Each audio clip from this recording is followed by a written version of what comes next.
Terence Romeo tsaka si Yeng Yao daw. Parang, ayun, nakita ko yon yung parang nabuisit ito si YG kay Terence, no? Kasi, yung sinasabi ng mga fans na wala naman daw ginawa si Terence Romeo, yung No Mercy. Sa akin hindi pa ba sapat na tinambakan nyo yung Rain or Shine? Number 1 seed kayo, at alam nyo yamado kayo sa Rain or Shine. Para alam nyo yamado kayo sa kalaban, tinambakan nyo na. Kumbaga, pag tinambakan na, you're showing them no mercy kasi tinambakan nyo na. Di ba? Nasa na yung di ba yun na yun eh. Tapos gusto nyo re-respetuhin kayo. Paano kayo re-respetuhin kung nambabastos din kayo? That's ano eh. Kasi wala namang quotient na. Wala nang quotient system sa semifinals. Kumbaga kung tambak na yung kalaban, tambak na. Eh kung si coach team nga nagagalit eh. Kung si coach team nga nagagalit dun sa may quotient eh, tumitira pa yung kalaban kahit panalo na yung kalaban nila, si coach team ko nagagalit eh. Hindi ganun din ito si Coach Yeng Yao. I mean, ano yun eh. Sa akin kasi wag yung sasabihin no mercy, walang masama. Eh kasi kung hindi naman kayo lumagay sa sitwasyon na ganun. Di ba? Siguro, yung iba, kayo siguro pa naglalaro kayo ng basketball, din talo yung team nyo, natambakan yung team nyo. Sa tingin nyo, hindi kayo magagalit kasi parang panunuya yun.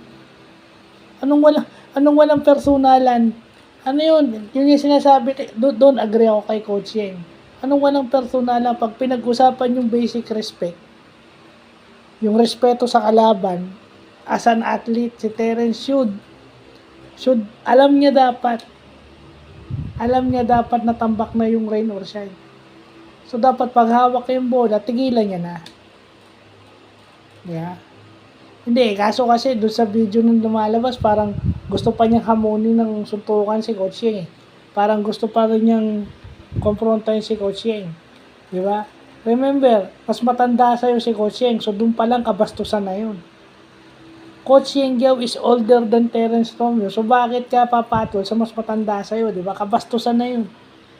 Hindi ko lang kasi alam tong mga fans, lalo na sa social media, yung umiidolo rito kay Terence Romeo. Lahat ng ginagawa nito, pinagtatakpan nyo kasi alam nyong magaling maglaro. Ako ay Jordan fan. Pero ang isang ayaw ko kay MJ, kay Michael Jordan, Sugarol, babaero. Yung hindi niya mapatay yung competitive drive niya. Yun yung ayaw ko sa idol ko.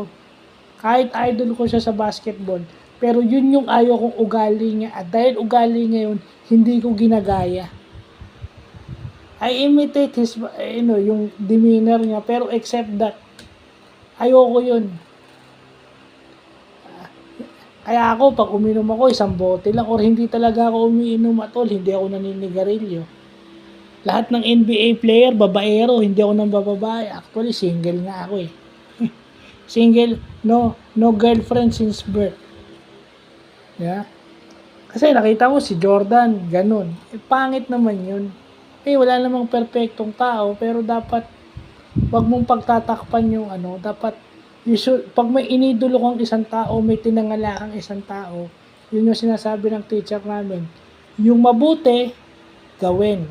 Kaya nung nag-aral ako ng edu, sabi yung makikita nyo sa critic teacher nyo, yung nakikita nyo maganda, gawin. Yung nakikita nyo hindi, iwasan nyo. So, ganun din ang ipapayo ko sa inyo. Kung ano yung nakita nyo sa idol nyo maganda, gayahin nyo. Kasi maganda. Pero pag pangit, oppose that by merely not doing it, at hindi nyo dapat pinagtatakpan yung ganun. Kasi pag kayo yung lumagay sa sitwasyon na talo kayo, galit, yun na nga yun eh. Tambak na nga, syempre, iniinis mo pa yung kalaban pag ganun. Wala namang inisan, talo na nga eh. So, yun lang po.